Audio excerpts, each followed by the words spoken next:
Naka-experience na ba ka nga nagkurap ang imong mga videos sa imong DJI camera? Well, para sa imuhan eh.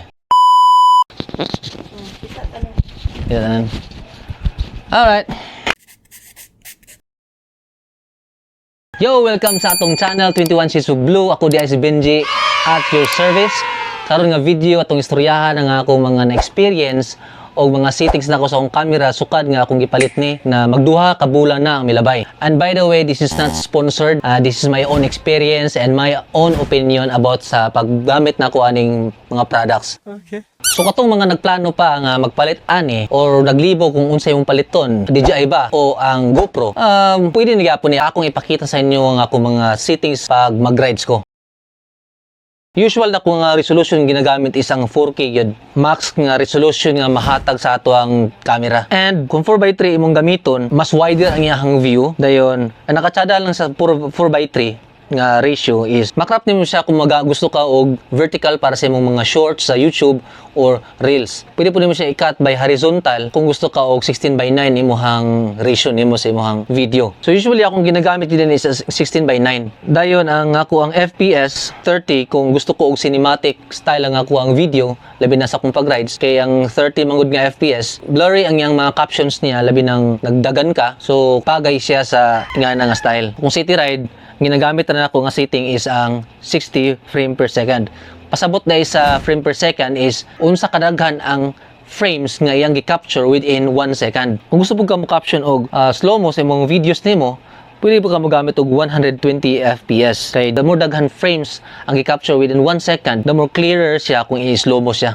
Then diri nga option, usual na kung ginagamit is ang ultra wide kay para wide ang iyang ma-cover sa surroundings. While ang wide, kung makita niyo, gamay ra ang ma-cover nga area in compare nimo sa ultra wide. O gamit kini ultra wide pod kung ang gusto nimo nga ma-appeal pod ang view sa imong motor, sa imong monobela. Nasa tunga gid imong motor bali, tapos dako og field of vision ang imong camera. Ang downside lang ani is ang fish eye look, mo-curve bitaw ang view sa imong camera. Once mo naka-off imong stabilization, na nagamit kag ultra-wide, mas wider ang iyang view. Compare nimo kung i-transfer nimo into Rocksteady, mugamay iyang field of view. So usual lang kung ginagamit is ang ultra-wide.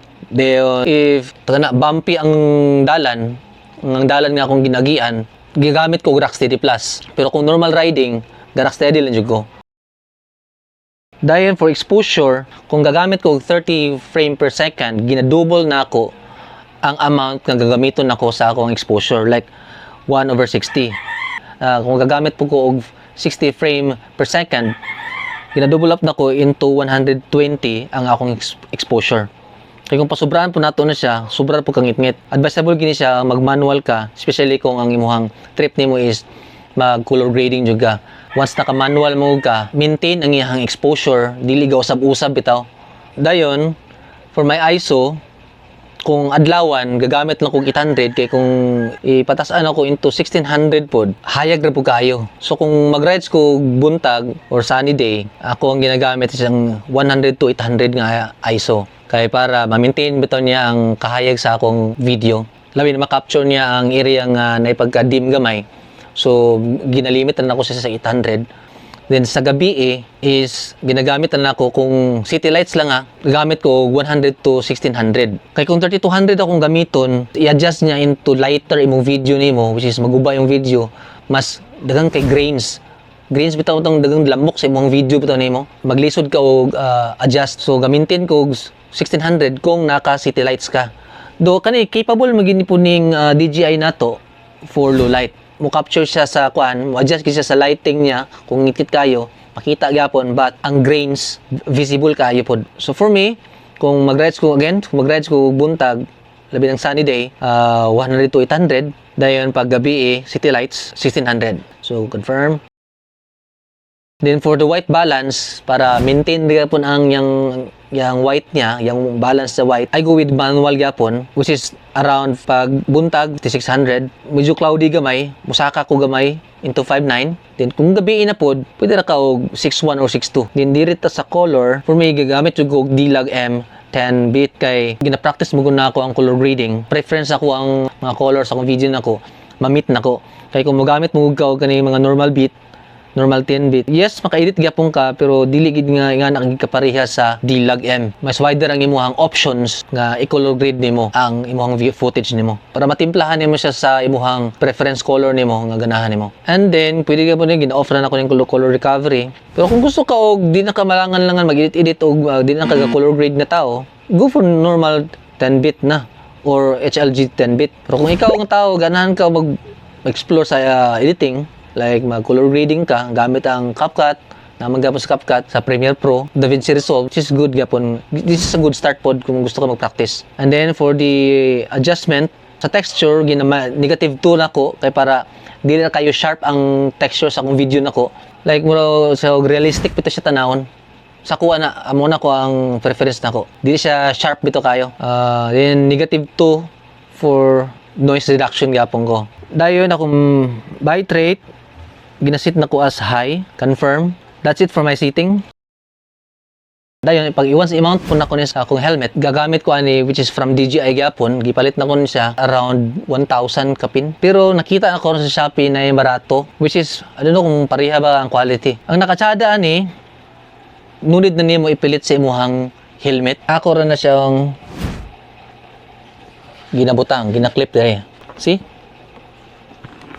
Tapos, di ba ka mabalakang, madaot ang helmet? Kung mabantayan nyo na yung ngipon-ngipon, actually, dili ni siya gahi. Di siya makadaot sa itong helmet. Why? Mura siya guma. I don't know kung di nyo makita mo ang kaibahan, gid. Mura siya guma, gid. Oh, so, dili siya makakos og scratches sa tuha mga helmet na to. So, safe siya gamiton. So, usa sa importante nga accessory sa tuang camera po is ang paggamit sa ND filter. Bali, ang purpose na ni, mura siya sunglasses sa tuang camera na to. Pero kung mugamit kang ND filter, dapat naka-manual setting ka, naka-manual exposure rather. Kaya kung naka-auto exposure lang ka, wala gid effect. Di mo makita ang difference kung gitaod ni mong ND or wala. Now, ang rason nga gagamit kag ND filter is para sa imong footage nimo kung gusto kag cinematic. Kay katong blurring makuha nimo mas gina-emphasize pa bali sa imong ND filter. So ang ND filters nag-vary ni siya sa klase-klase nga numbers sa filter. O depende pud sa ano sa nimo siya gamiton. So kung mogamit kag ND8 kana siya kung medyo cloudy ang area, dayon kung ND16 mo po common nga ginagamit sa halo sa uban. So ND16 is swak kay sa mo ang weather dire sa among area. Tapos ang 32 kung grabe na jud ka init, siguro kung naka sa mga deserto siguro ang area. I don't know. Pero kasagara gyud ginagamit is ND16 sa mga naibalaan ako. So more ni ND16 akong gipalit na ako. Alright. So karon atong gigamit karon ang DJI camera para makita ninyo ang resulta kung okay ba siya pang vlogging gyapon. Dili lang sa pang riding. Mas wider ato ang mabuhat nga color grading ani. May-edit na to siya sakto the way I want it. So, while using this one, akong i-share ang audio sa to ang video sa to sa tong footage, which is ang paggamit sa DJI nga mic mini. The best kaayo siya gamiton. Dako kay difference kung mogamit ka ni sa imong motoride. Kay during sa imong riding nimo, kung wala kay microphone, while ka gagamit ani ang camera, saba kayo. Saba sa sakyanan, saba sa palibot, garambol. While kung magamit ka ani, 80% iya i-lessen ang kasaba sa imong palibot. Kung trip po nimo labi nang duha imong ipalit nimo kay naman gi single ra pud imong paliton ni ani kung gasolo ra pud ka gusto kag imura imong paliton na ni around 2,000 plus. I don't know, limot ko. Kung trip sa imong video nimo is ang makigstorya kasi imong OBR nimo yung mga kamulo mong rides kamulo mong istorya, kamulo mong record, perfect kini siya. Layo pa dito sa mong buhaya de. Yung mingong ka magbasa taguli nya init kayo agoy isod. Kana compares gini mo ha. Pero pagpalit na din nimo ani si kaubang magnet nga gamay. Diri na akong ginabutang ang magnet, gipikitan na nako gamit ang 3M nga double-sided tape. So kana kung gamito na nimo, pwede rin nimo i-magnet lang sa imong kuan nimo. Good na ka. O pwede ra pud nimo siya ibutang kung di ka nag-magnet kay di ka sure, mahadlo ka wala o matandog. Pwede rin nimo i-clip kung nakay ingani sa imong helmet nimo or somewhere nga parts sa imong helmet nga pwede nimo maklip, which is more secured kay naka-clip. Ang naka-downside lang is nasa sa wala siya o gabitay. Pero kamo ni bahala kung nagpalit man Ngitaan niyo pamaagi. Which is ang pinaka on the go na ko nga pamaagi is ang pagbutang gid sa magnet gid. So we're done sa atong setup. Akong istoryahan daw karon, which is the most important part of the video, is ang unsaon nga malikayan nato nga magkurap ang ato ang mga videos sa atong DJI camera. Itudlo na ko sa inyo unsay nitabo sa kuha nga dapat malikayan po ninyo. Ang nitabo is ang kani. Pag abot mismo sa area, tungod kay wala mo ko extra nga SD card. Tapos ang gamit na ko sa camera is only 256 GB. 20% na lang ang nabilin sa akong memory. So kinanglan ko mag-transfer og files para ma-free space ang ako ang SD card ug magamit pa nako by tomorrow. Kay mo lagi mag-rise pa lagi uli pa bulbi ami. Nakaunaw na ko nga i-transfer akong file, akong videos from DJI to my phone. Gi-connect nako ako ang camera. Pero the time gid nga napansak kinako pag open ako, gusto nako i-preview sa akong phone kung mao ba na ang mga files nga gusto nako i-transfer. Dili na siya mo play kay unsupported na. So nakulbaan ako. Pag-check ginako sa camera, gitangtang nako ang wire. Pag-check nako, tanan broken. Tanan corrupted gitanan. Nasayang gitanan akong akong oras, among oras na mga sa pagbiyahe. Kitry na ko og recover, download ko mga recovery tools. Dili ni siya ma-recover na. So mo to, unfortunately tanan naka 0 KB gid. So what ay mahimo? After 2 days nga nako nga pag paningkamot nga ma-recover gid ang file pag uli nako, naka-decide jud ko nga mag-move on na lang. So akong gi-delete dayon nakauna ako nga ako na lang i-share para malikayan pud sa uban. Especially nga gamit mo Action 5 Pro tapos limited ra po ninyo ang gamit nga SD card para sa kuha. Kasi karon ahay po ko realize nga kinahanglan ko magpalit og SD card so nagpalit ko new one. Advice lang nako na para iwas corrupt is gamit kita og SD card nga sakto. Kaduha, make sure nga kung mag-format mo sa inyong SD card through sa inyong camera gyud mismo.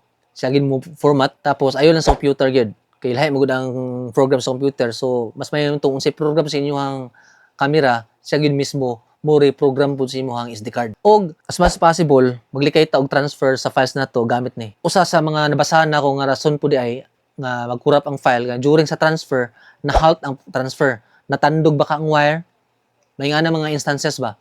So mas maayo na lang likayan. Og better way, magpalit na lang gid og additional nga SD card. Og ang best way pod nga mag-transfer ka og files, remove na tong SD card ug magamit kita og card reader para sa tong SD card. So mao ra to tanan akong may istorya for now. Ako lang i-share pohon ang mga uban pa nga patun-an ani nga mga gadgets o mga future gadgets nako nga akong mapalit, magamit ako sa mga future vlogs nako. So daghang salamat sa pagtanaw again. Kita-kita ta pohon sa sunod nga ako nga mga videos. God bless us all. To God be all the glory. This is 21 Shades of Blue. Peace out.